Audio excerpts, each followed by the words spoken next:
this is a puppy that I have owned multiple generations of her family, and I have a couple different bloodlines that I work with, so I have some different personalities within my program, and I work really hard to match the right puppy personality with the right home. Usually I will know within what bloodline or litter is going to work for a specific person for what they're going to enjoy.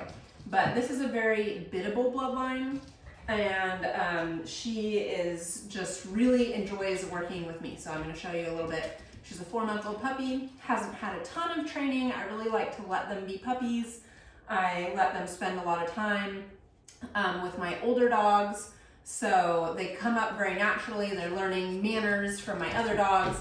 It's very helpful if you're bringing a new puppy in your home, if you have an older dog that's already potty trained and stuff, because that's really going to help your puppy know the ropes. All the issues that people encounter with their puppies, and don't get me wrong, raising a puppy is hard, but if you don't have other dogs that you can let have playtime with your puppy that are kind of showing your puppy the ropes and also maybe taking some of the exercise burden off of you, and imagine that you are responsible for all of the socialization for this little being, okay? We don't even do that to human children.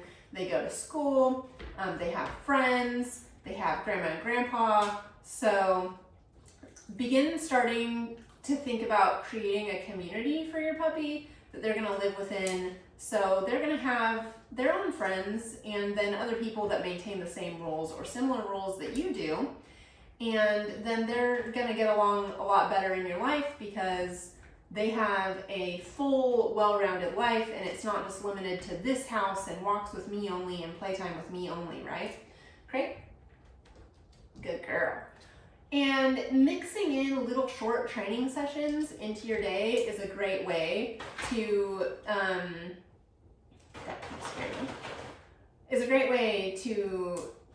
teach your puppy in a manageable kind of way and not think about it so much as obedience or commands as much of it as it is a game. So I have a few things here. I have a bed over here, place, and I've got a Cato board here, and I have a crate here, and place.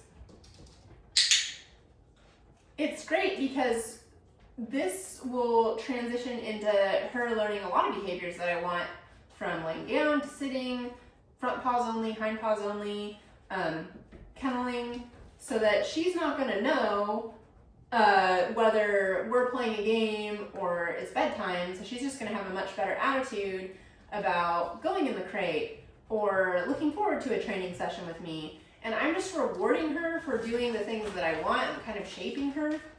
I'm not worrying too much about her being super accurate or super snappy at this time. We're just building our relationship, and getting some guidance with that can be very, very helpful, especially if you're new to training. And one thing that I would really encourage people is, a lot of people are afraid to mess it up. I guarantee you throughout the course of this video, I have already made mistakes, according to a professional. And what I've seen in the horse world a lot is you'll see a lot of youth riders have a ton of success, even that are bringing up their own horse. And it's because they consistently are taking lessons and they're trying. Sit. And that's better than not doing it at all because you're worried about not doing it perfectly. And if it's not working, don't repeat that same thing twice. Change it. See how she was putting her paws on me? I didn't want that, so I took my leg away, and that made it easier for her to do the thing I want. Place. And I'll think of it that way. When I was first teaching, for instance, to load up on the board, I would just put it between her and me. And so it's very natural for her to try to come across it to get to me. And now, of course, I can say load up, point, and it's still a little bit of a lure with the treat, but this is great. This is a good beginner. This is her seeking reward. Come. She's like, do I go inside? Come. Seeing if she can bridge that gap, toss it in. Good job. So having a Cairn puppy can be a ton of fun. It is what you make it.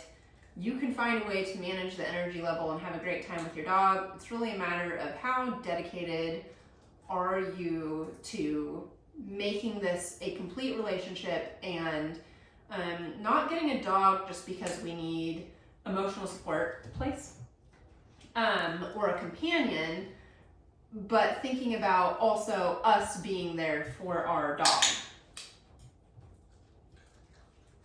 Okay, let's see if we can do it without a lure. Gypsy, load up. Gypsy, sit. Very good. Very good. I love you. You're so sweet. You're so sweet. So, be on a training plan, whether you go to a class or you take an online class. Now, in-person class, my opinion is don't go unless your puppy's already a rock star at everything they're going to teach in that class. Ask what they're going to teach in the class, teach it at home, then go and use it as an opportunity to get your puppy successful in an environment of paying attention to you, even though there's other puppies present. You're kind of setting them up for failure if you can't do it at home and then you bring them to a very distracting environment where there's lots of fun friends that we could maybe play with, and we're expecting obedience and focus and attention, right? So get it done at home, then go to the class. Put it on your calendar. Be consistent. Bring your puppy with you. Put a harness on them, get them a car seat, or put a crate in your car. Bring them with you when you're going to drop your kids off for school, or just running errands, places that you can take your puppy into, like the tire shop or the pet store. When you're going to get dog food or toys or whatever, bring them with you. They will be more well-rounded. Even when they're not ready to be sat on the ground places, I think it's a good idea to just pack them around with you. Remember, they're a terrier. They were bred to run, dig, and bark. So that's genetically in there. We have to build the relationship that they want to be with us and they want to work for us. And a lot of people say, oh, they're not a good beginner dog. They're way harder than, say, like a Labrador Retriever or a Golden Retriever. I couldn't disagree more. I have had Labrador Retrievers my whole life. I have a hunting family. We always have had duck dogs. In my opinion, you could have like 10 Cairns for one Labrador Retriever. They're so much easier.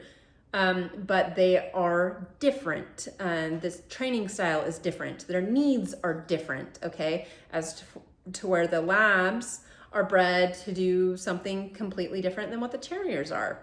They want to put everything in their mouth. They want to explore the world with their sharp little teeth, and it's up to us to build a relationship with them of being their parent, not just their friend. I think that's a mistake that a lot of us make because we get a dog for companionship because we love them. We want this cute dog that's gonna live forever and just be our little bestie because they're very long-lived and they're very easygoing as adults. But as a puppy, up until they're 2 years old, I consider that their puppy phase, and we have to be the parent. Sometimes being a parent is hard. You have to set boundaries, you have to make rules, you have to problem solve.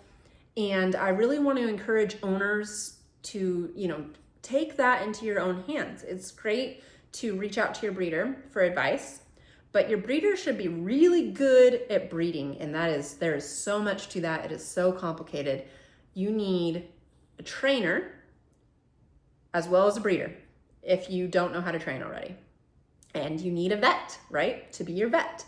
Everyone does their own little piece of the puzzle, and they do that job really, really well.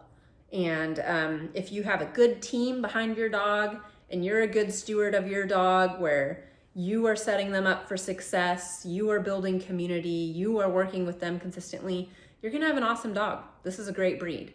But if left to their own devices, that's when people run into trouble. I am always happy to talk about Cairn Terriers. I am Cairn Terrier obsessed. You can find my contact information at northwestcairnterriers.com. I will always discourage people that should not own one from getting one. I have no interest in ever placing a puppy in a home that is not suitable for a terrier. I make this content because there are a lot of people that are considering, what do I want to get for my next breed? And they consider my breed sometimes, and I have this conversation repeatedly where I'm like, well, did you know this or that about them?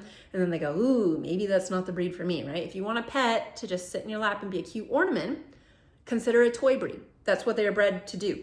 This is a working breed. So if you like big dogs, you know, that like to hunt and like to be active, but you want it in a small package, then this might be the breed for you.